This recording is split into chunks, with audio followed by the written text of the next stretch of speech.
સુરત અડાજણની ઓમ શિવમ સોસાયટીમાં smart meter લગાવવા ગયેલી ડીજીવીસીએલની ટીમ અને સ્થાનિક રહીશો વચ્ચે ભારે તણાવ ઊભો થયો છે। રહીશોએ ટીમ પર મંજૂરી વિના મીટરના સીલ તોડી બળજબરીથી બદલવાનો આક્ષેપ કર્યો છે।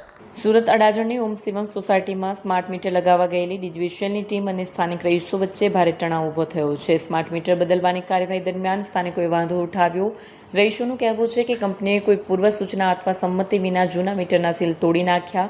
આ અંગે શંકા પ્રશ્નો ઉઠાવતા જ વાતાવરણ તંગ થઈ ગયું। વિવાદ દરમિયાન એક મહિલાની ઈજા થઈ હોવાનો દાવો કરવામાં આવ્યો છે। સ્થાનિકોએ ટીમ વિરુદ્ધ ગાળાગાળી અને મારપીટના આરોપ પણ લગાવ્યા છે। આ મામલો અડાજણ પોલીસ સ્ટેશન પહોંચ્યો છે, પરંતુ ફરિયાદ નોંધવામાં વિલંબ થતાં સ્થાનિકોએ પોલીસ કામગીરી પર પણ સવાલ ઉઠાવ્યા છે। આગામી દિવસોમાં આ વિવાદ વધુ ઘર્ષણનું કારણ બની શકે છે।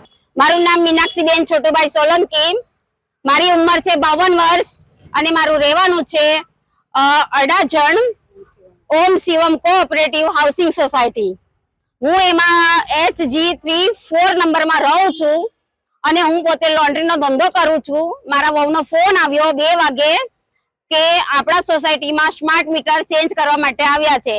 એકચ્યુઅલી ખરેખર અમારા પ્રમુખોની સાથે અમારે બધાની વાતચીત થઈ ગઈ હતી કે અમારે સ્માર્ટ મીટર નાખવા નથી, છતાંય જીબીના માણસો આવ્યા, કોન્ટ્રાક્ટરો આવ્યા અને મારું મીટર અને મારા ઉપરવાળાનું મીટર ચેન્જ કરી જ નાખ્યું હતું।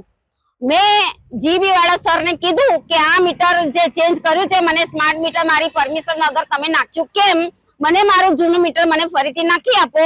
તો એમણે મને દાદાગીરીથી કીધું કે મીટર તો કોઈ સંજોગમાં મીટર ચેન્જ થશે નહીં, બરાબર છે।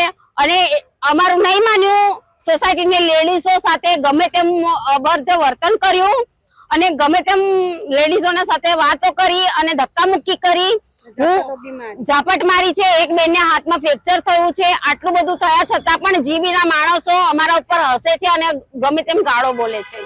હવે ત્યાં અમે 100 નંબર ફોન કર્યો, સોસાયટીમાંથી બધાએ ફોન કર્યો, પોલીસ વેન આવી, પોલીસને અમે કીધું કે સર અમારું આ પરમિશન વગર મારું મીટર ચેન્જ કર્યું છે, હું વિધવા બાઈ છું, લોન્ડ્રીનું કામ કરું છું, છતાંય એ સર એવું કીધું કે તમે બધા પોલીસ સ્ટેશન આવો। અમે પોલીસ સ્ટેશન આવ્યા છીએ અત્યારે પોલીસ સ્ટેશન ઉપર। હવે અમારી ફરિયાદ કોઈ લેતું નથી।